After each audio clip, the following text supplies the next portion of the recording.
बाकीच्यांनी mics बंद करून घ्या बाकीच्यांचे.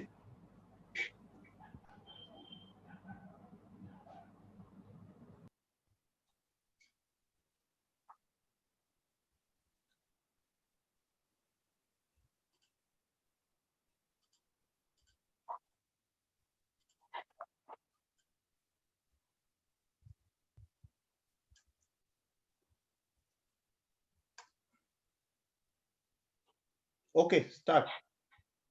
At the very outset, I pay my homage to Lord Buddha and Bodhisattva Bharat Ratna Dr. Babasaheb Ambedkar. Good morning and Jai Bhim to one and all. I welcome you all on the behalf of People's Education Society's Mumbai Millian College of Arts, Aurangabad, on the occasion of one-day webinar on re-evaluating the protest literature. Today, we have with us Honorable Professor Kamlakar Bhatt, Associate Professor, Postgraduate Department of English, Ahmednagar College, Ahmednagar. One more eminent personality we have with us, Honorable Professor Dr. Mustajib Khan, Department of English, Dr. Babasaheb Ambedkar Marathwada University, Aurangabad. I also welcome our Principal, Dr. Vaishali Pradhan Madam, on the occasion. Here, I welcome all the dignitaries and participants for national webinar on the protest, re-evaluating the protest literature. Here, while re-evaluating, we should focus on during the 1960s to 1980s, Milind had played a very important role in shaping the protest literature. With the inspiration of Dr. Babasaheb Ambedkar, Milind emerged as a socio-cultural center in Maharashtra. There arises a new generation of poets and writers from the Milind campus. The list incorporates Sukhram Devraye, Yashwant Manohar, Vaman Nimbalkar, Yogiraj Wagmare, Aruna Lokhande, Ram Lokhande, and many more.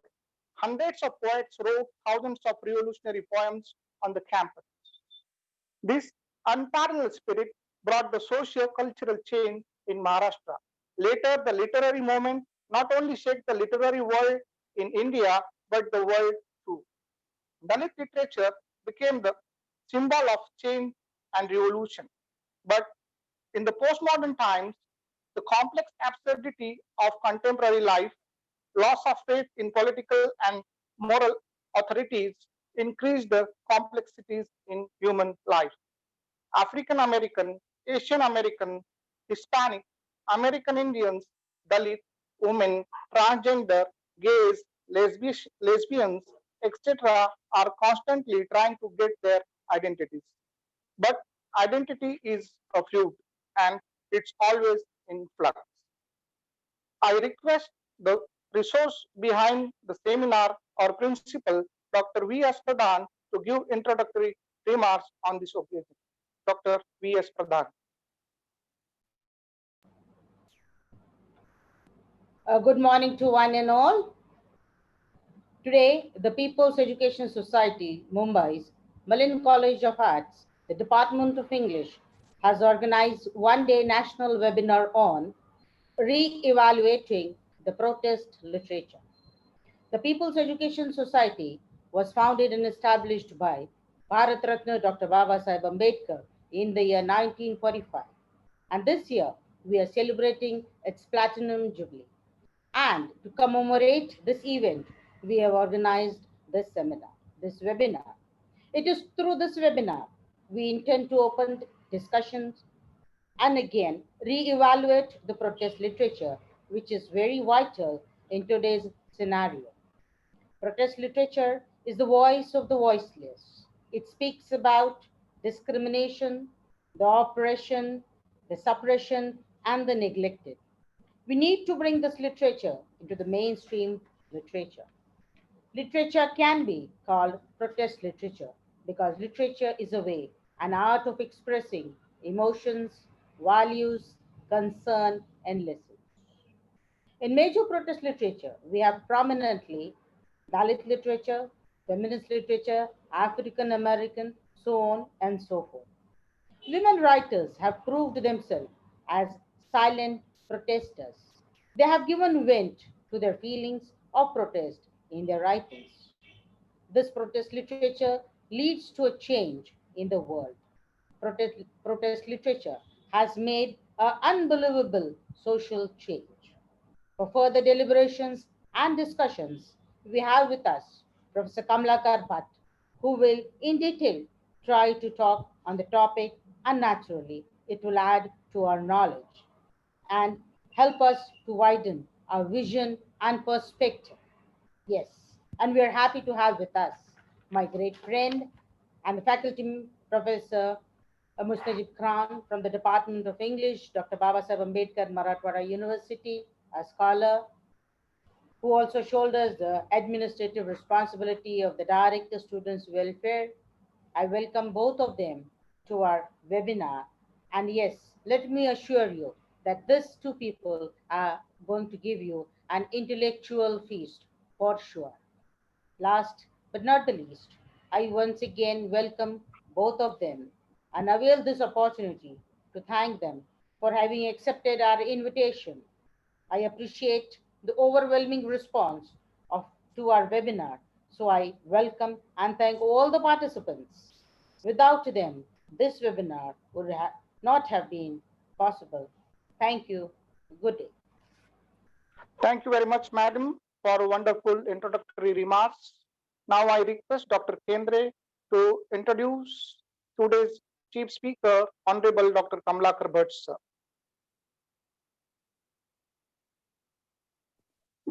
Dr. Kendre. Is my voice coming to you, sir? Yes, you are audible, sir. Okay.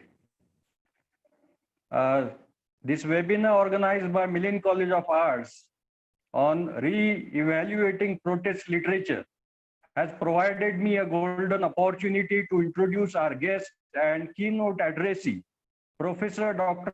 Kamlakar Bhatt, sir, who is serving as an associate professor in Ahmednagar College of Ahmednagar and is known for his mighty feats in the literary circle. He is not only a committed and passionate teacher, but also a diligent and dedicated researcher. As a researcher, he has illuminated and steered lives of several MPhil and PhD scholars.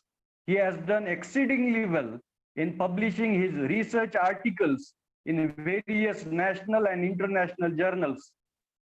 In spite of his multivalent texture, he could develop a peculiar taste for areas such as cultural studies, literary theory, and philosophy. He is one of those intellectuals who prefer to be the voice of the oppressed, marginalized, and victimized people. His consciousness often compels him to give way to his feelings about the reactions and responses of the unfortunate, aggrieved, and disadvantaged people in their own literary works. He speaks extensively on protest literature, which is predominantly known as Dalit literature in India. As a consequence of his inclination towards protest literature, he published a collection of translation of Namdev Dasal's poetry. Professor Dr. Bhatt sir is known to be a multilingual and celebrated for his translations in Kannada, Marathi, Urdu, Hindi, and English. In that regard, he has published as many as 3 collections of poems in Kannada language. He is known for his dexterous editorial work with an online multilingual literary journal and also with Manipal Universal Press for the publication of a collection of essays, The Word in the World. From his massive work in the academic and literary sphere, he plays an active role in various newspapers and magazines as a columnist who writes for the upliftment and empowerment of the deprived and miserable beings. Friends, today, against the backdrop of this global pandemic, we are having such an outstanding and knowledgeable guest whose speech will be an intellectual feast for all of us. So let us have it. Thank you. Over to Gavli sir. Thank you very much indeed, sir, for your wonderful introduction to our today's keynote addressee, Honorable gracious speaker, Dr. Kamlakar Bhatt. Now, may I request Dr. Kamlakar Bhatt to deliver his speech. Good morning, everyone. At the outset, I would like to thank Milind College and especially Principal Dr. Vaishali Pradhan for taking this initiative to organize this webinar on re-evaluating protest literature. I also thank Madam Pradhan and the English Department of Milind College for inviting me to be a part of this webinar and share my ideas with all of you. I must also thank at this time my senior friend, Professor Dr. Mustajib Khan, who has played a part in making this happen in his generosity. Thank you for that very generous introduction.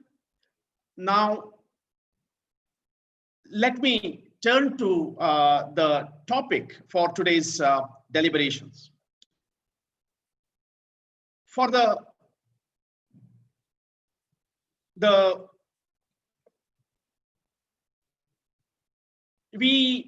it is true that we are all living in very difficult times. Many have lost their loved ones. Innumerable people have lost their jobs, their primary means of livelihood. We have witnessed one of the most appalling human tragedies when lakhs of migrant workers walked thousands of kilometers home. I say all this because it makes us more alert to the responsibility we as students and teachers have at times like these. We can't afford to simply moan at the sad situation sitting inside our homes.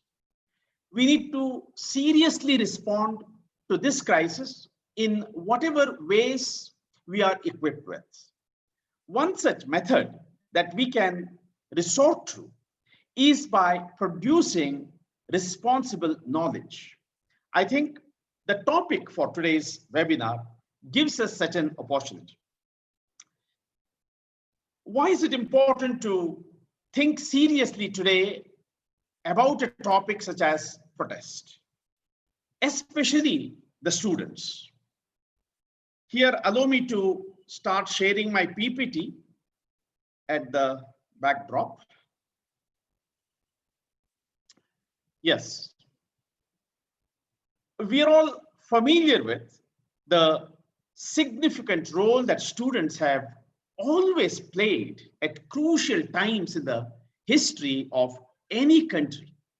Think of the student movements that swept the world around 1968. The student movement leading to the Naxalbari phenomenon, the contribution of students to Jayaprakash Narayan-led campaign against dictatorship in late 1970s, the student movement in Tiananmen Square, the Arab Spring, and right up to the recent student movements across India. We understand how protest and students are synonyms.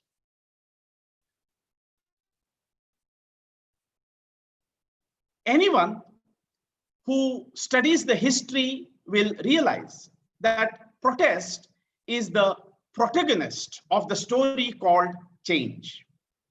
The world has reached here, I mean democracy, after thousands of years of effort for change. And mind you, this effort has taken the lives of countless individuals, has consumed millions of families, villages, cities, and even states. But change did happen. For the better, no doubt. Slowly, step by step. And at each of those steps, there were people who engaged in protest. At a loss to their own effort, their family's comfort, and not only comfort, but even life. If you want me to give you an example in the form of a symbolic image, then just recall Socrates consuming poison. Yes, protest is by far the most important tool that individuals, people use in order to force change. Bharat Ratna Dr. Baba Sahib Ambedkar has left this very important message to us. He told us to educate ourselves, mobilize, and also agitate, be agitated, and to engage in agitation. No society changes because of its rulers. Rulers always say they are the ones who are changing the country. It's always the people who force the rulers to allow change to happen. And the tool that people have in order to force their rulers to change is protest. That's why we, students of literature, wherever we look, we discover the presence of protest in literature. Almost all works of literature have protest in them in one or the other form. Now, does that make all literature protest literature? My answer would be no. And in today's presentation, that will be my theme of arguing that to re-evaluate protest literature, we must understand the distinguishing characteristics of protest literature rather than, associating with any elements of protest in all literature. Therefore, my effort today will be to try and differentiate between protest in the literature and protest literature. Though all literature may have protest in them, but not all literature are protest literature. Thus, I will attempt to do three things in this presentation. Offer a characterization of protest literature by attending to its nature. Secondly, list its function. And thirdly, I will offer an argument about protest literature as being part of what I will call protest culture. Now, before I go any further, let me read a small poem in order to briefly answer the question, why should there be protest in literature? Protest against oppressive systems, protest against exploitation as a social movement, fine.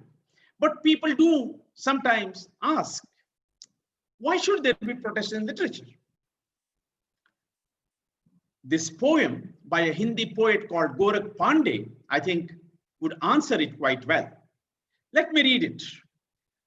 Raja bola raat hai, Rani boli raat hai, Mantri bola raat hai. Raja bola raat hai, Rani boli raat hai, Mantri bola raat hai, Santri bola raat hai, ye subah subah ki baat hai.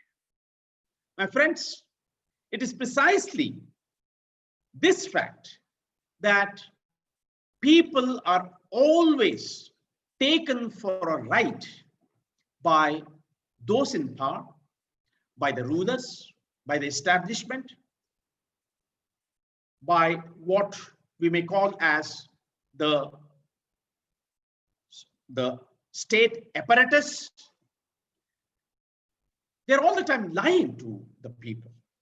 They are misleading the people so that they can hide the reality from people.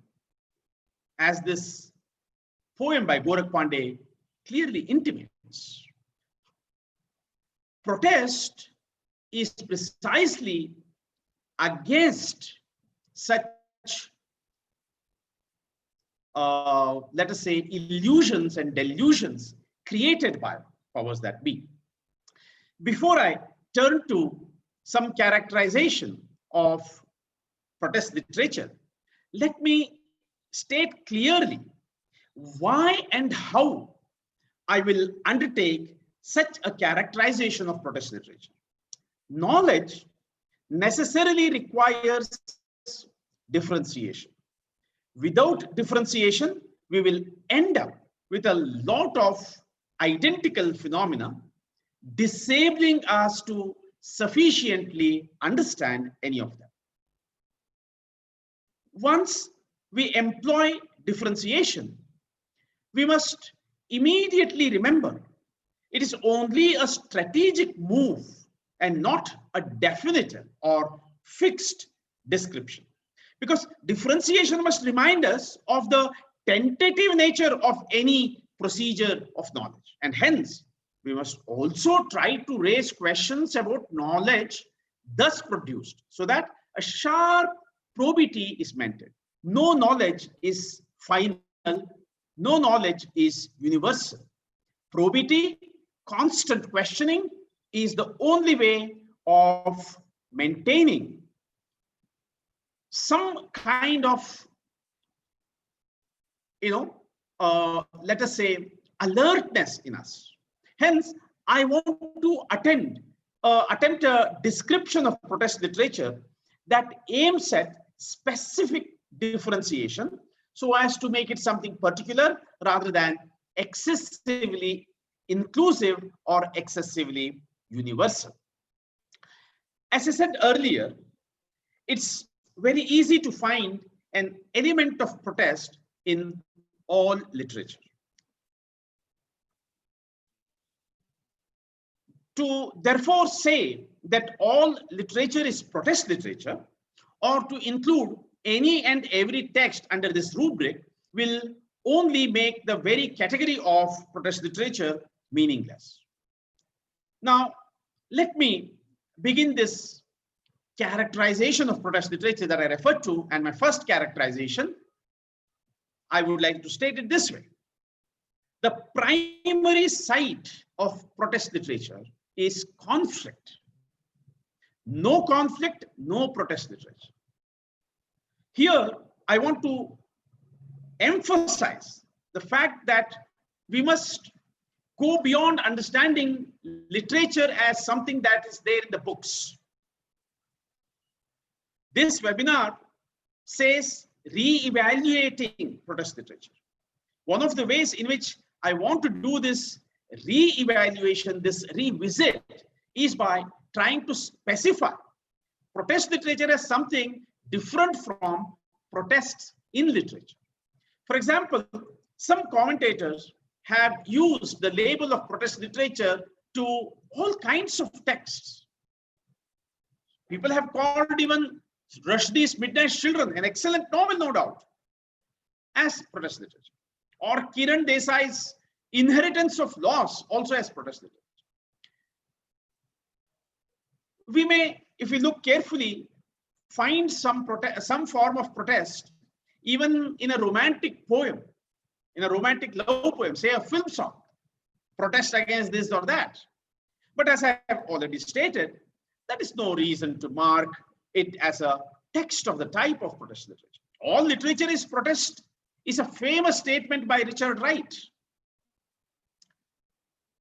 The author of famous African-American novelist Richard Wright, the author of Native Son, and many other well-known novels, was the one who said all literature is protest. All literature is protest in the sense that all literature is political.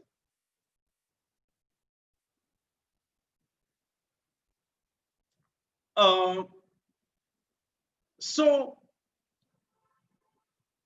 the distinguishing features that we can think of is that protest literature concerns itself, situates itself, in fact, even inserts itself in a conflict.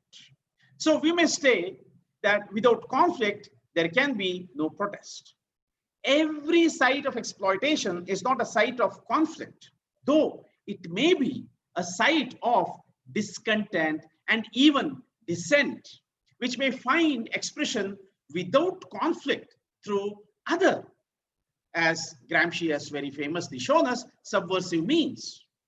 Thus, protest literature is only one form through which opposition to a regime of power is expressed. Protest literature may be imagined as a particular form of political literature, which is a broader category. I am sure you have heard of the great German dramatist Bertolt Brecht. One of the features of Brecht's plays is that they in fact aim primarily at making visible the conflicts in society. That is to say, plot structure of Brecht's plays foreground the conflicts between people belonging to different classes, but which remain invisible to people as they are shrouded in, covered by false issues such as religion, loyalty, values, etc., or some false enemy. Brecht, through, as Angela Davis in an interview very clearly points out how the racism in America, it is in the context of America, she was speaking there, racism in America, somewhat like that, caste system in India, is a way of keeping people, have conflict amongst themselves so that the real oppression goes unnoticed. So Brecht, through his plays, tried to call people's attention to the conflicts and tried to make them take the responsibility of thinking about such conflicts by keeping his plays open-ended. He felt, Brecht is famous for leaving the conclusion of the play to the imagination of the audience. He felt the playwright should not tell this is right or that is wrong, but stimulate people to think for themselves by opening the ideological veils or ideological masks. My point is that protest literature differs from other kinds of literature, other kinds of political literature, let us say, precisely because it addresses itself to a particular conflict, particular situation of that conflict, to be precise, and in fact, in a way, it's a part of that conflict. That is it. That is, it takes sides in this conflict. Remember that every conflict has sides, maybe more than two. Protest literature definitely takes a side, which is by definition against the side of the dominant party in that conflict. Let me also point out that some literature may also consist of elements of protest situated in conflicts, taking sides, but that of the powerful.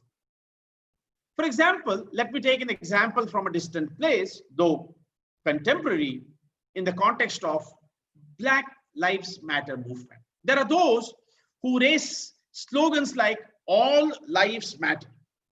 This also might appear to be a legitimate protest, but I don't think any literature that takes the side of the people who are already powerful, groups who are already dominant in society, who are already privileged, can be called as protest literature.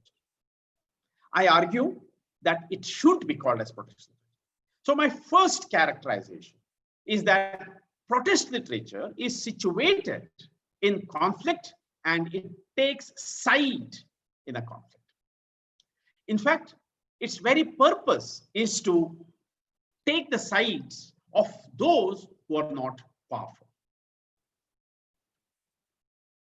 Now, one of the second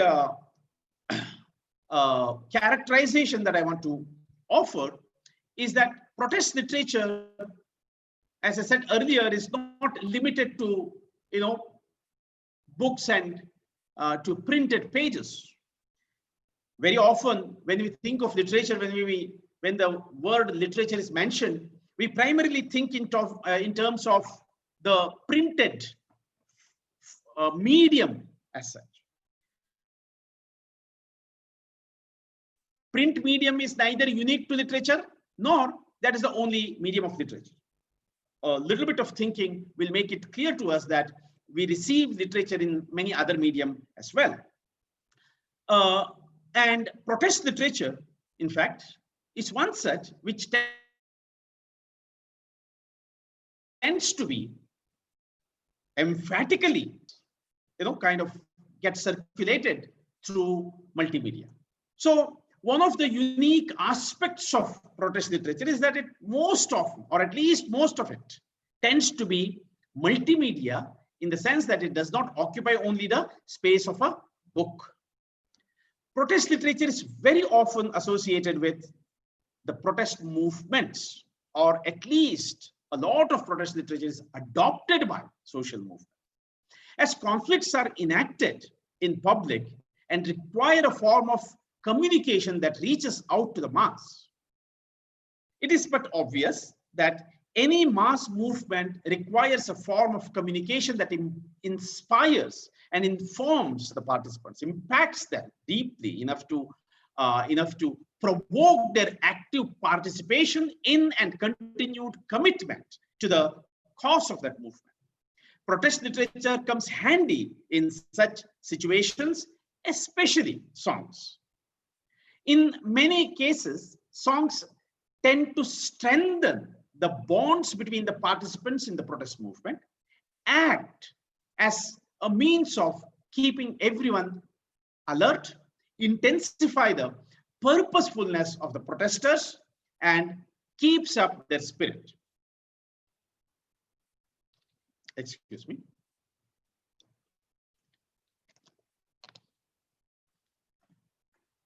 Performing arts such as street plays, one-man act, graffiti, memes, and so on are other ways by which protest literature lends itself to more than one media in the context of protest movements. I'm sure you can easily remember in this context the strong tradition of the Lok Shahirs of Maharashtra.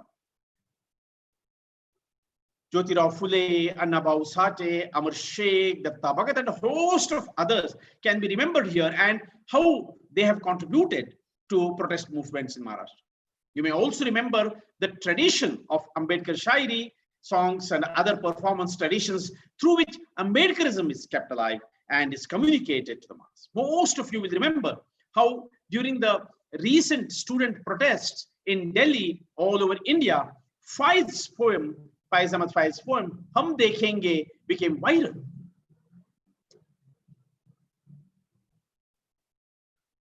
The song has now achieved a cult status. It has been adopted beyond its original context, but adopted to each new context by diverse protest movements. I would have liked to, play here the rendering of this Faiz song, Hum Dekhenge, famously by Iqbal Bano, which was during the rule of Zia ul Haq. In fact, Faiz Ahmad Faiz wrote this against the dictatorial rule of Zia ul Haq, and defying the military dictates. Iqbal Bano sang it in a get-together where they were celebrating the second death anniversary of Faiz, and it was smuggled. In fact, it was smuggled out of Pakistan, that recording, and that's how this song became internationally well known. I'm sure all of you have heard this, Hum Dekhenge. Let me kind of read this. I'm not a very good reader of Urdu, but Professor Mustajib Khan can correct me here, or somebody else among the audience if I make any mistake. So here we go. I'll read just one or two stanzas of this, one or two stanzas of this nazm. हम देखेंगे, लाजिम है कि हम भी देखेंगे वो दिन के जिसका वादा है, जो लोहे अजल में लिखा है। जब जुल्म और सितम के कोहे गरा रूई की तरह उड़ जाएंगे, हम महकूमों के पांवों तले ये धरती धड़ धड़ धड़केगी, और अहले हुक्म के सर के ऊपर जब बिजली कड़कड़ कड़केगी, हम देखेंगे। लाजिम है कि हम भी देखेंगे। जब अर्ज़े खुदा के काबे में सब भूत उड़वाए जाएंगे, हम अहले सफा मरदूदे हरम मसनद के बिलाए जाएंगे, सब ताज उछाले जाएंगे, सब तख्त गिराए जाएंगे। बस नाम रहेगा अल्लाह का, जो गायब भी है हाजिर भी, जो मंजर भी है नाजिर भी। उठेगा अनहलक का नारा, जो मैं भी हूं और तुम भी हो, और राज करेगी खल के खुदा, जो मैं भी हूं और तुम भी हो। Forgive me if I made any mistake in pronouncing some of the words. So this song became phenomenal and was translated to so many languages and publicly performed in many cities and even small towns of India in the recent protest movements across India. This will also remind us how protest art acquires a certain extra contextual status, a cult status, intimating my final theme of protest as culture. We'll return to that later on. Now, I want to move on to my third characterization of protest literature as being social. It is never individualistic.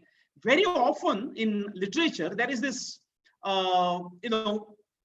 debate about whether it is individualistic or whether it is social.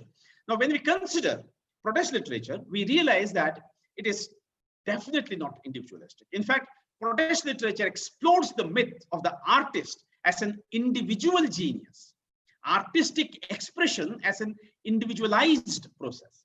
Protest literature is a social phenomenon, not only because it is performed in public platforms or consumed by a mass of people at once, rather than an individual in his privacy, but also because protest literature articulates a feeling, experience, and thought which is on behalf of a group of people, not of an individual. In fact, protest literature is never about the individual's personal goals or dreams or strife. It is necessarily, even when its dramatic presentation takes, when its dramatic presentation takes an individual speaker, it's always a social expression. I want to read a poem that is in first person and speaks of the parents of the speaker. Yet it is not a personal poem. It immediately strikes to us as a poem with a social breadth and one that addresses a deep schism in our society between those in power whose culture prevails over those who are not in power and are thus forced to forget their own language. The poem is by Jacinta Kerketa. She's she writes in Hindi. She's from Jharkhand. The title of the poem is Mother Tongue, Matrabhasha. मातृभाषा की मौत, मां के मुंह में ही मातृभाषा को कैद कर दिया गया। मां के मुंह में ही मातृभाषा को कैद कर दिया गया और बच्चे उसकी रिहाई की मांग करते करते बड़े हो गए। मातृभाषा खुद नहीं मरी थी, उसे मारा गया था, पर मां यह कभी न जान सकी। रोटियों का सपने दिखाने वाली संभावनाओं के आगे अपने बच्चों के लिए उसने भींच लिए थे अपने दांत और उन निवालों के सपनों के नीचे दब गई थी मातृभाषा। माँ को लगता था, माँ को लगता है आज भी एक दुर्घटना है मातृभाषा की मौत। Now, another important aspect of protest literature is that it also breaks the divide between high and low, serious and popular literature. Raymond Williams distinguished between the politics of bourgeois individualism and that of working class collectivity. The latter is popular culture and the former is the individualistic ivory tower art for art's sake culture. However, the point is more about how in the arena of popular struggles, there is no notion of pure art or good and bad literature, because protest literature is more concerned with action, what is capable of appealing to people. What fails to do so, what fails to do so ceases to matter. Of course, this is a simplistic description of a rather complex issue. Popular culture also is fraught with a lot of problematic, no doubt. But suffice it to say that protest literature, the aesthetic debate of high and low is absent in protest literature. A fine example of this is the Marathi poet Namdev Dasal. His poetry is very cosmopolitan, urban, complex, and often obscure, yet a shining example of protest literature. His poems are synonymous with Dalit Panthers movement. As all of you know, their intent, content, and form all radiate protest and subversion. Dasal, in fact, modernized Marathi poetry through his protest poems. A truly public protest, that is to say, it is in the interest of all emanating in his poems. Now, I would have loved to play the recording of Dasal reading some of his poems here, but I have been technically constrained, and the recordings I have, I'm unable to play. I'm sure many of you are familiar with Dasal's reading of his poetry. I specifically wanted to read out two of his very well-known poems, Yetla Pratyek Hangama and Raktat Petlelia Aganit Suryano. These two poems I wanted to read out. I'll just mention them and you will be able to perhaps get the point that I'm trying to make, that protest literature did break down this puritanical notions of good and bad literature and difficult and easy literature, etc. And Dilip Chitre definitely is a good example for this. Moving on to the next characterization, levels of protest literature. Opposition and protest are not the same.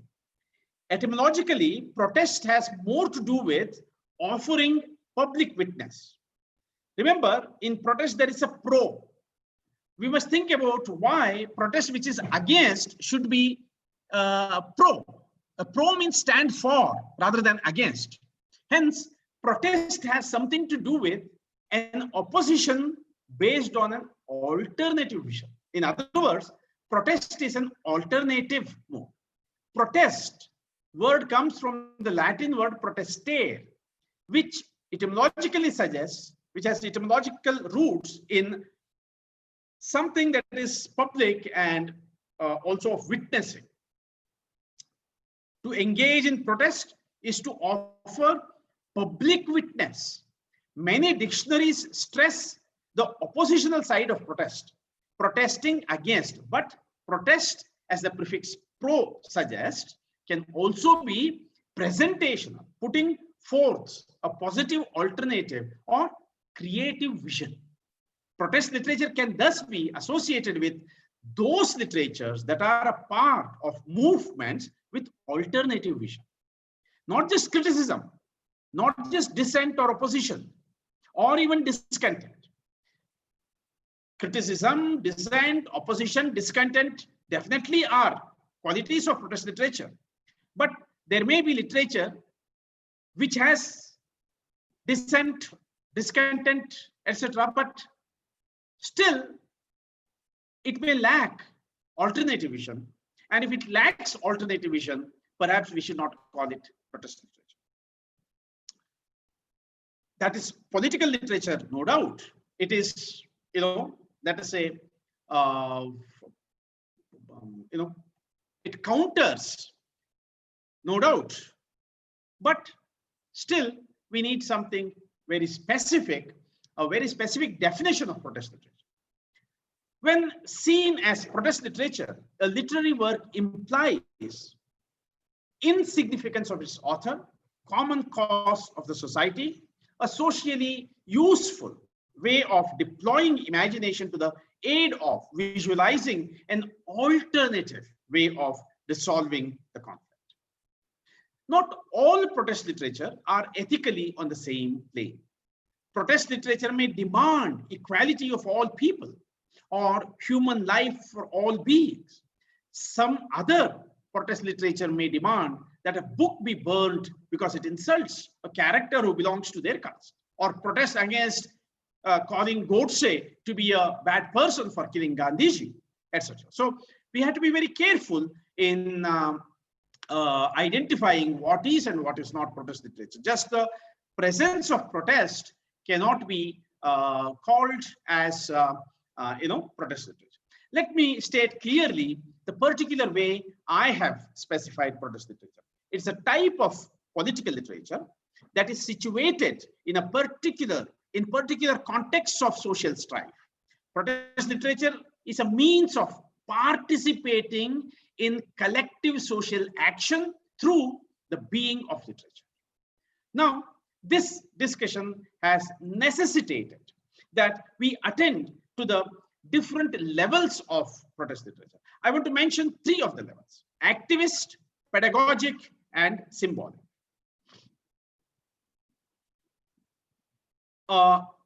Activist protest literature is that which emerges from within social movements or composed specifically for a particular protest movement. They are, by and large, in circulation in public space rather than in the form of books in library.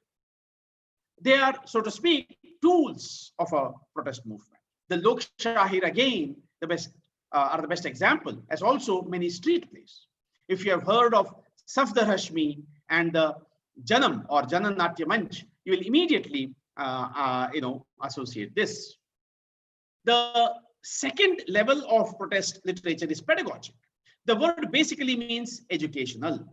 So a literary work that aims at informing, educating, creating awareness about the social strife, etc., are engaged in educating people about something by using the tool of literature. The difference between first and this is that activist literature moves to action. Pedagogic literature draws attention to the need for protest.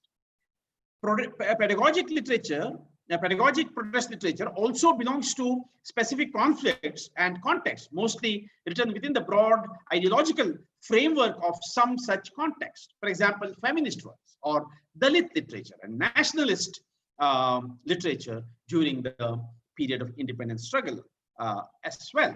Mostly, these are inspirational too.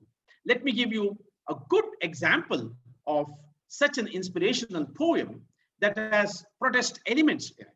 It is by an African-American poet, Maya Angelou, and it belongs both to the African-American anti-racist movement as well as feminist movement. Still I Rise. It's a very well-known poem by Maya Angelou, Still I Rise. You may write me down in history with your bitter, twisted lies. You may trod me in the very dirt, but Still like dust I rise. Does my sauciness upset you? Does my sassiness upset you? Why are you beset with gloom? Cause I walk like I have got oil wells pumping in my living room. Just like moons and like suns, with the certainty of tides, just like hopes springing highs, still I'll rise. Did you want to see me broken? Bowed head and lowered eyes, shoulders falling down like teardrops, weakened by my soulful cries? Does my haughtiness offend you?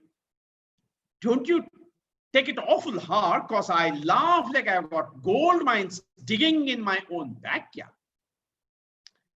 You may shoot me with your words, you may cut me with your eyes, you may kill me with your hatefulness, but still, like air, I will rise. Does my sexiness upset you? Does it come as a surprise that I dance like I have got diamonds at the meeting of my thighs? Out of the huts of history's shame I rise. Up from a past that's rooted in pain I rise. I'm a black ocean leaping and wide, welling and swelling, I bathe in the tide.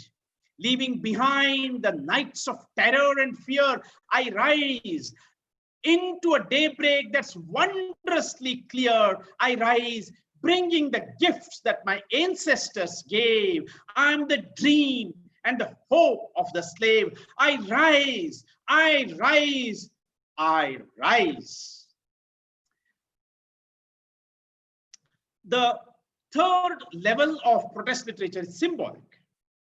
I say symbolic because these are work by professional artists, established writers who use their medium for protest in sympathy with social change. By far, this is the largest, let's say, area of protest literature. And most of the times we think in terms of, when we think in terms of protest literature, it is these symbolic works that we have in mind. In these works, protest situations may be less obvious. Protest may be indirectly articulated. Even such works might become sometimes deployed as a tool of a protest movement. A lot of fictional works belong in this category. Novels and short stories also belong to protest literature, and many belong to this level, with their protest component being on a symbolic level in many cases. If you have heard of Chinua Achebe, the African novelist, and his famous novel, Things Fall Apart, you will grasp what I mean by this. Achebe wrote this novel to counter the European misrepresentation of Africa and Africans, famously by Conrad in Heart of Darkness. But of course, we also find autobiographies by African Americans, women, Dalits, and others that can be counted as belonging to this level of protest literature. The fifth characterization of protest literature that I want to offer is protest as hope. It's important to understand that protest is not negative. Today, we are being made to think of protest as something bad, something violent, some kind of negative activity. Protest is projected as anti-national. No, protest is negatively portrayed only by those who get their power using precisely the same protest. And therefore, they know that protest can bring change. And they feel that if protest can be somehow stopped by them, change will also stop. Here is an example of protest as hope in the form of a poem by Dushyant Kumar. हो गई है पीर पर्वत सी पिघलनी चाहिए, इस हिमालय से कोई गंगा निकलनी चाहिए, हो गई है पीर पर्वत सी पिघलनी चाहिए, इस हिमालय से कोई गंगा निकलनी चाहिए। आज यह दीवार परिंदों की तरह हिलने लगी, पर्दों की तरह हिलने लगी, शर्त लेकिन थी कि ये बुनियाद हिलनी चाहिए। हर सड़क पर, हर गली में, हर नगर, हर गांव में हाथ लहराते हुए हर लाश चलनी चाहिए।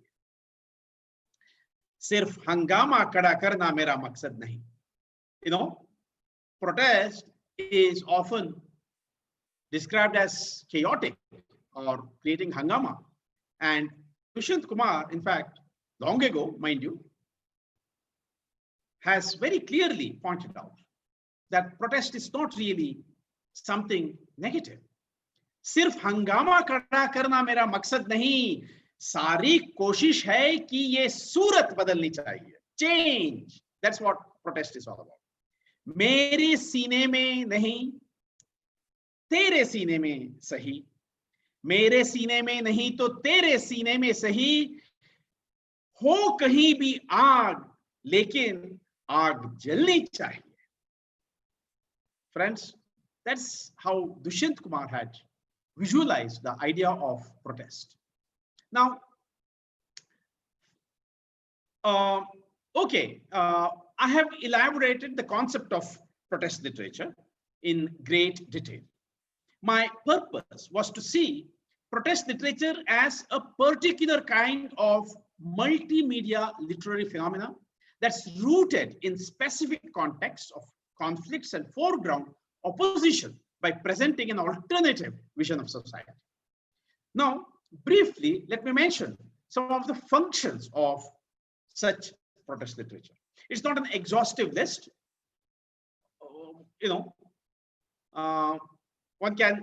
There can be many more functions. So one can add many more functions to this list. Indeed, even the function of protest literature is dependent on the context of the particular, protest movement. So, as my slide here says, to intellectually and emotionally support the oppressed, in order to give them confidence about their own identity, their own culture, their lifestyle, to attack or support a particular side in a conflict or agitation born of a conflict. That's another, to express solidarity in the context of agitations. Thirdly, and this is the one that very often we all know how protest literature circulates in this manner, to raise consciousness about social evil and to inspire people to action. And I think, lot of Dalit literature, Dalit poetry, for example, and Lok Shahid's works are all aimed at this, to express and communicate opposition to oppression, injustice, exploitation by those in dominant positions in society, to create new perceptions of social reality. As I've said already, protest literature emphasizes the alternative perceptions of social reality. Protest literature may sometimes be against those in rule. I mean, it might be against the government policies or government, let us say, decisions. But sometimes it may target some other social force and not necessarily the government. And the government may be sympathetic towards protest, towards the protester. In fact, protest literature is anti-establishment, but not necessarily anti-rule, the ruling establishment as such, anti-ruler as such, anti-government as such. All the time, there are instances where social forces have played a major,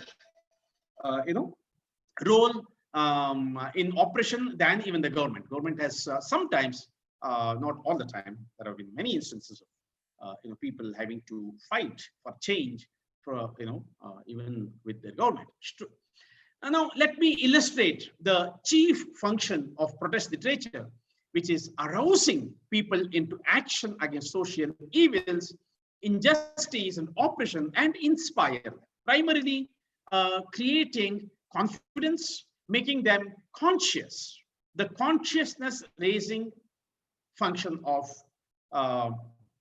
protest literature, by calling your attention to a poem that I'm sure all of you are familiar with, Baburao Bagul's Veda Adi Tu Hotas. This fantastic poem, He Mansa, Veda Adi Tu Hotas, Vedaच्या परमेश्वरा आदी तू होतास, पंचमहाभूतांचे पाहून विराट विक्राळ रूप तू व्यथित व्याकुळ होत होतास आणि हात उभारून तू याचना करीत होतास. त्या याचना म्हणजे रोज सर्व ईश्वरांचे जन्मोत्सव तूच साजरे केले आहेस, सर्व प्रेषितांचे वारसेही तूच आनंदाने साजरे केलेस. हे माणसा, तूच सूर्याला सूर्य म्हटलेस आणि सूर्य सूर्य झाला. तूच चंद्राला चंद्र म्हटलेस आणि चंद्र चंद्र झाला. अवध्या विश्वाचे नामकरण तू केलेस आणि प्रत्येकाने मान्य केले. हे प्रतिभावन माणसा, तूच आहेस. Just a second. हे प्रतिभावन माणसा, तूच आहेस सर्व काही, तुझ्यामुळेच सजीव सुंदर झाली ही मै. Now, another very popular one is Dastur by Habib Jalib. This again, I wanted to play Habib Jalib reciting this, but unfortunately, I'm constrained by the technology. So let me read at least a few lines from this very, very beautiful, very powerful, nazm. दीप जिसका महल्लात ही में जले, चंद लोगों की खुशियों को लेकर चले, वो जे साये में हर मसल्लत के पले, ऐसे दस्तूर को सुबह बेनूर को मैं नहीं मानता, मैं नहीं मानता. मैं भी खायक नहीं तख्ते दारा से, मैं भी मंसूर हूं कह दो अगियार से, क्यों डराते हो जिंदा की दीवार से, जुल्म की बात को जहल की रात को मैं नहीं मानता, मैं नहीं मानता.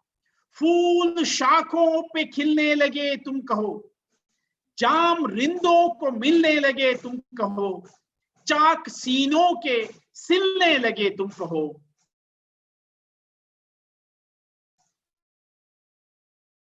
इस खुले झूठ मानता मैं नहीं मानता.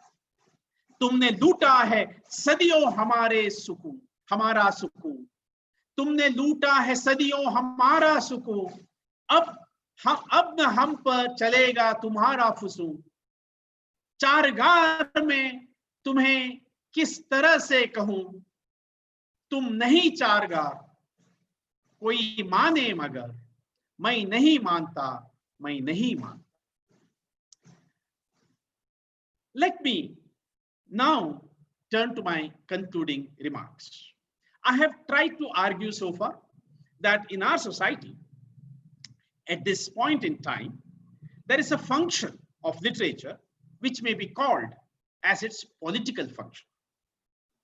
Protest literature is one of the types of political literature, or one of the functions of political literature is protest literature is political. Walter Benjamin gives us a theoretical framework to understand the nature of protest literature, art in politics, when he talks of how aestheticization of politics, politics as a kind of an entertainment, as a kind of a spectacle, when that happens, aesthetics becomes politicized, art becomes politicized, literature becomes politicized. Maybe it has always been so, but we can be certain that about our own contemporary context, that protest has become a necessary tool to effect constructive change in our society. Protest is not about violence. there are frequently efforts at, projecting, connecting protest with violence. And this is a problem that we need to address. We time and again see that our society is unfair, unjust, cruel to some people, while some others, less in number, have all the privileges. Protest is about such social evils and injustice in society. And then these oppressive aspects go beyond a level. That is when people begin to turn literature also as a tool.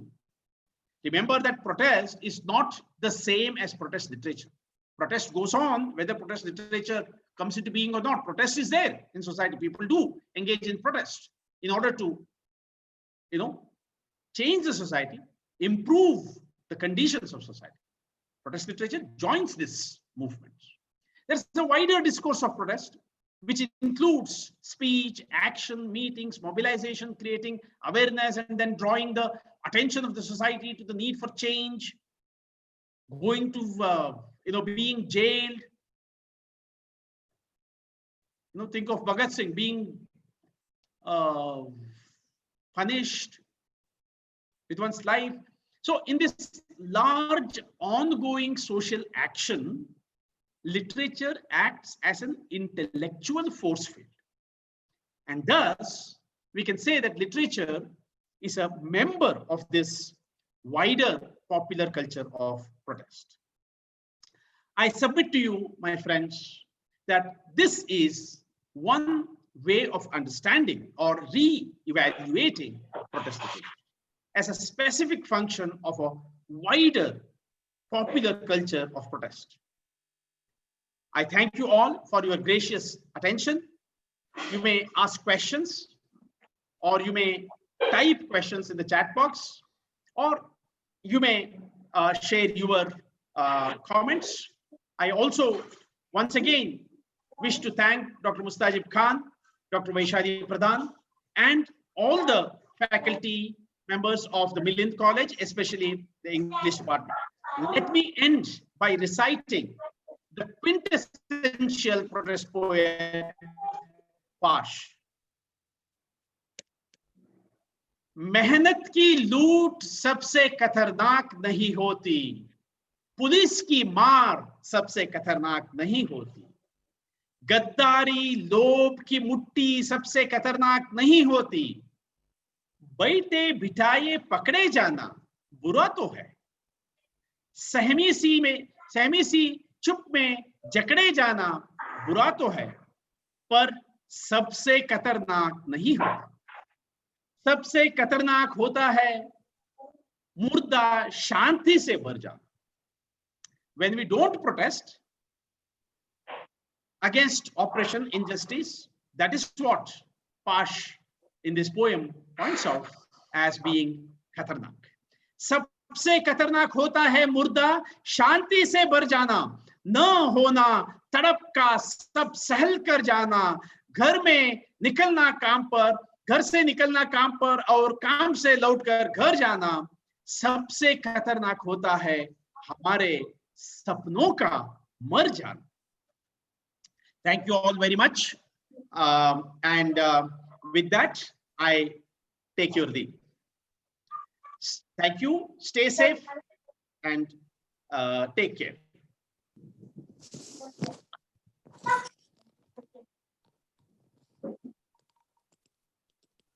Over to you. Thank you sir. सारी कोशिश है कि ये सूरत बदलनी चाहिए, मेरे सीने में नहीं तो तेरे सीने में ही सही, हो कहीं भी आग लेकिन आग जलनी चाहिए। With this, I thank you very much indeed, sir, for your thought-provoking, brainstorming,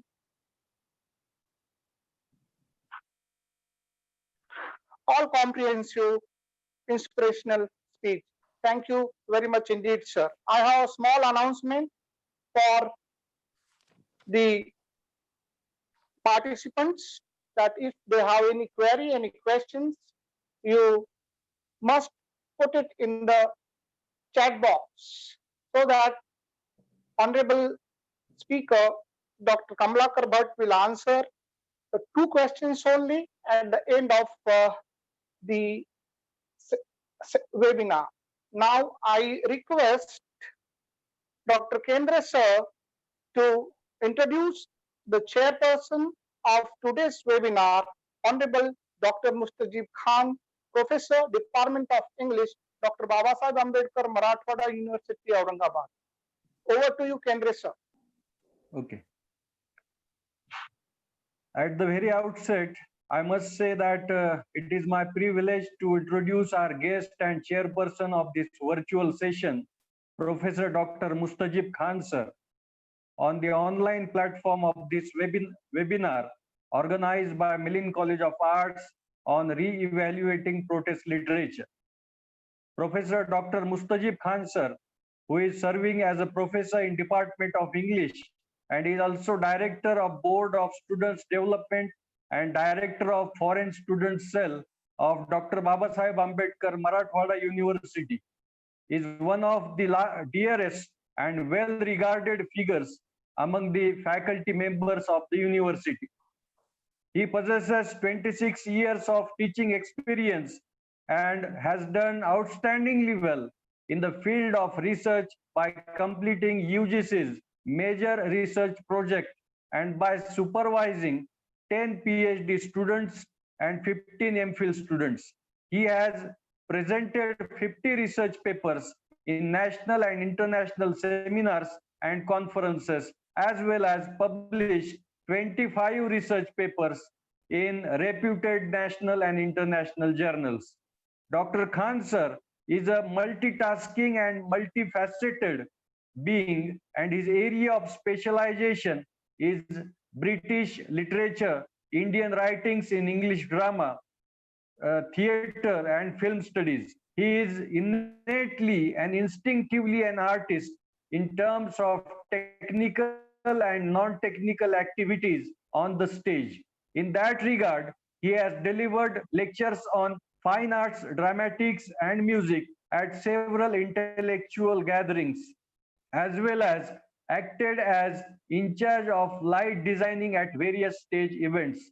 Because of his exuberant attitude and competent approach, he was assigned to shoulder major events such as Ahvan 2009, Indradhanush Youth Festival 2007, and Indradhanush Youth Festival 2016. His administrative and technological talent has been repeatedly trusted by the university administration, as he was made member of IQAC, member of NIRF steering committee, and member of website designing committee. Apart from his numerous research and extracurricular activities, he has functioned as a member of editorial boards of various publications and produced a plethora of articles and literary works, including 2-act plays such as Pael Thiri and Speechless, as well as 1-act plays such as 62, 71, 99, Ityadi and Baby Shop.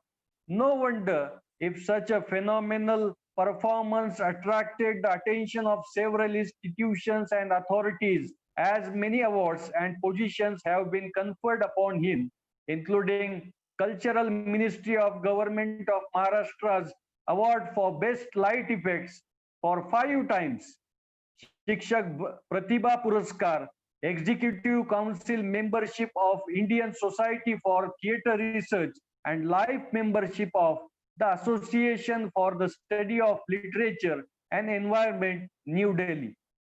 We are having such a dazzling and dynamic chairperson for this online session that no one would like to skip literally a single word of him. As we all are desirously keen to listen to him, I must conclude at this juncture. Thank you. Over to Gauri sir. Thank you very much, Kendra sir. Now may I request a versatile personality, modern academician, wide and profound speaker, Professor Mustajib Khan sir, to deliver his speech. Yeah, good afternoon. First of all, it's my pleasure to chair the session, and I'm overwhelmed by the responsibility shouldered on me by the principal, Dr. Vaishali Pradhan, and Berlin College of Arts.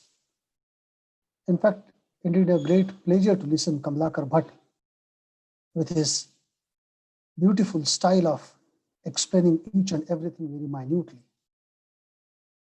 In today's keynote address, as all of us have witnessed it very well, that Kamlakar Bhatt has opened up with a large canvas, taking it from Socrates to Pash, taking all the protest writers together.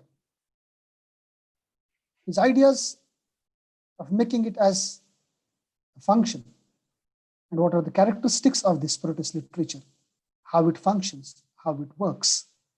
Kamlakar Bhatt has presented it in such a convincing way that now we can easily understand and how we can easily reevaluate once again the protest. In fact, I can say that we are very well equipped with so many different ideas that Kamlakar Bhatt initiated. The ideas of graffiti, poetry, songs, paintings, agitations, movements, all the things that he had included in his lecture brings the idea of protest in form of various ways to point out, to bring out the ideas that are dominating and controlling the minds of the society. Yesterday, it was Anand Teltumde's 70th birthday. And as we know it very well, that this scholar is now behind the bars. On his 70th birthday, on the same platform, Zoom, Meena Kandasamy, the well-known poetess, and the well-known scholar, Suraj Engde, both have a conversation on Zoom yesterday on the 70th birthday of Anand Teltumde. Let me put the sentence of Suraj Engde, what he said yesterday when Meena Kandasamy asked him one question, saying that why people always, or why the society, or why the state, she very categorically mentioned that why state is feeling again and again that Dalit activists are not protesters, but these Dalit activists are militants. Now, please understand the depth of the question, that the state machinery, the so-called state in today's whole scenario, is putting protest into the form of militancy. And what Suraj answered, Suraj Engde said that simply saying Jai Bhim is considered as militant today in the society, because everybody is feeling that protest always comes from this particular ideology, which was propagated by Bharat Ratna Dr. Baba Saheb Ambedkar in the society. Now we have to reevaluate this idea of protest, as Kamlakar rightly pointed out, not only in the words which are going to be part of your academic activities, but the protest is part of your routine life. Let me read one quote from Vaman Dada Kardak's very famous speech, माझ्या जीवनाचं गाणं. And he wrote one beautiful, I have taken the translation of that particular paragraph. I'll read out 5-7 lines from Vaman Dada Kardak, when he talks about musicology and when he talks about the songs that brings out the protest in the society. And I think that we need to reevaluate this kind of protest when we try to point out it in front of our students in academia, in the society today. I quote, I broke the boundaries of Chaturi Varna. Likewise, I am free from the framework of the science of poetry. However, when it comes to songs, rhyming is unavoidable. The framework of rhyming cannot be broken down easily. I have broken the rules of musicology. Nevertheless, there is a science to our singing too. My only duty is to talk about Buddha, Phule, and Ambedkar through my singing in all possible ways. I have immersed myself into each and every aspect of human life and written it. I have been singing the songs of humans, and humans have accepted it. It is true that I do not sing songs of glorification of love, but my songs do not prod. I have never cared about literary principles. I have been publishing my songs as a representation of the anxiety of the restless man, unquote. I think now we need to evaluate this anxiety of restless man beyond caste, beyond creed, beyond religion. This restless of anxiety lead to Black Lives Matter in America. Not only blacks are coming on the roads, but whites are also joining them, saying that Black Lives Matter, as Kamlakar rightly pointed out, all lives matter, but prominently now we are talking about Black Lives Matter. This anxiety of restless man is the basic crux and core of re-evaluation of protest. And this literature needs to be once again becoming part and parcel of our life. A couple of days back, I'm watching a movie which was released almost in 2016, based on some unpublished works of James Baldwin. The title of the movie is I Am Not Your Negro. And if you watch this, what James Baldwin is talking about, the sort of anxiety after the death and after the murder of his three friends, Martin Luther, then Martin Edgar, and I'm forgetting one more name, these three friends which died, which was shot down by the white racist people in America. James Baldwin is talking about, and James Baldwin in that movie mentioned one thing: white is supremacy, white is capitalist. We need to fight against this white. And that's why we need to understand that this anxiety that makes man restless needs to be evaluated once again. Meena Kandasamy, I'll not take much more of time, but I'll read out one small poem, because Kamlakar has read all the poems which points out protest as part of literature. Right from Bertolt Brecht to Pasch, he brought all these poets alive in front of us.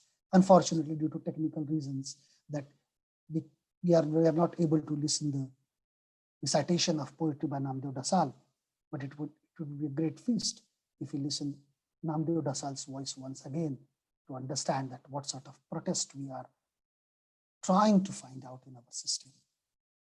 What Meena Kandasamy, in one of her poems called Aggression, talked about, and I'm very much, you can say, rushed to read this poem, because after listening so many poems of Faiz and Pasch and Gorakh Pandey, everyone now, let us have this young poetess of India, what she is telling us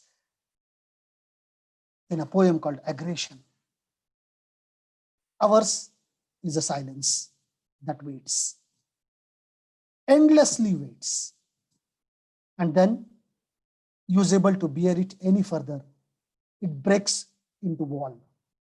But not all suppressed reactions end in our bemoaning tragedy.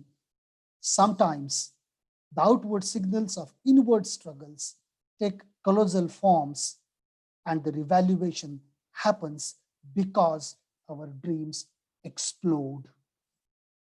Most of the time, aggression is the best kind of troubleshooting. This is how we need to re-evaluate the protest literature, that it is not simply a conflict.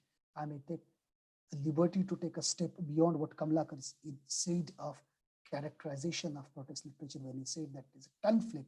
I say now we need to reevaluate conflict, moving beyond a step and pointing it out as an aggression. Now this conflict has converted itself into aggression, and now it's high time to reevaluate this aggression in the forms of literature, in the forms of expression, in the forms of presentation. I appreciate the college once again to open the doors of protest literature, because it's a tradition of Milind and Milind campus which brought this tradition back once again into this pandemic world, where everybody is now thinking whether this pandemic is real or unreal, what exactly it is. We need to understand the fact. I again and again used to say, Principal Ma'am, that ma'am, yours college is the pioneer or is the harbinger or the seed of Dalit theatre. Why not to once again re-establish this protest and re-evaluate this protest once again through your campus? I'm happy that you have started it to re-evaluate protest once again. Thank you one and all for listening. Thank you very much. Thank you very much indeed for your kind words and really apt words. Protest always comes from Jai Bhim. That is Jai Bhim ideology. It speaks a lot about Dalit literature, and sir, we are proud that Milind is the origin and we are the part of Milind. Now, may I request Gaikwad sir to propose vote of thanks of the webinar. Gaikwad sir. Sir, am I audible? Hello? Am I audible, sir? Yes, yes. Proceed. Okay, thank you. Yes. Hello and good afternoon to you all. At the very outset, I pay my tribute to Lord Buddha and the architect of our constitution, Bodhisattva Bharat Ratna Dr. Babasaheb Ambedkar. The best and beautiful thing in the world cannot be seen or even touched. They must be felt by heart. And thank you is one such a prayer among them. I consider it a great privilege to propose a vote of thanks to all the dignitaries who have witnessed this webinar, a memorable and successful event. Today, my words are not enough to express the gratitude. On behalf of our Milind College of Arts, I would like to thank our chief guest, Professor Kamlakar Bhatt, head of the Department of English, Ahmednagar College, Ahmednagar, who graced us with the thought-provoking address, set a perfect platform for our college. As you quote, sir, सिर्फ हंगामा खड़ा करना मेरा मकसद नहीं, सिर्फ हंगामा खड़ा करना मेरा मकसद नहीं, सारी कोशिश है कि ये सूरत बदलनी चाहिए, मेरे सीने में नहीं तो तेरे सीने में सही, हो कहीं भी लेकिन आग आग जलनी चाहिए. Thank you very much, sir. I would like to thank Professor Mustajib Khan, sir,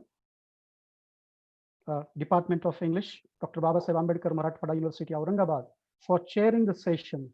Sir, your presence today is a great source of inspiration, and you have really raised the bar.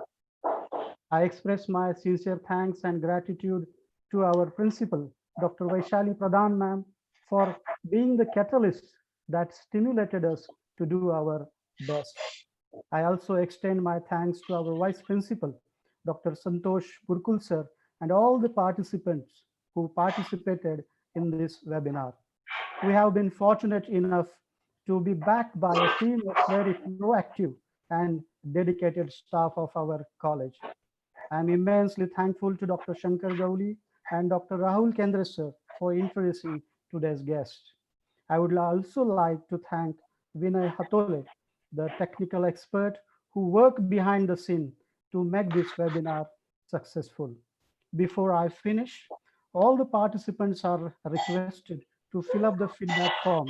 After filling up the feedback form, you can leave the meeting. Thank you. Thank you one and all. Have a nice day. Over to you, Gauri sir. Thank you, sir. Thank you. Now you can leave the meeting. Everybody. Thank you, Bhatt sir. Thank you, Mustajib sir. Thank you. Okay, thank you. Now leave the meeting. Thank you all. Thank you all.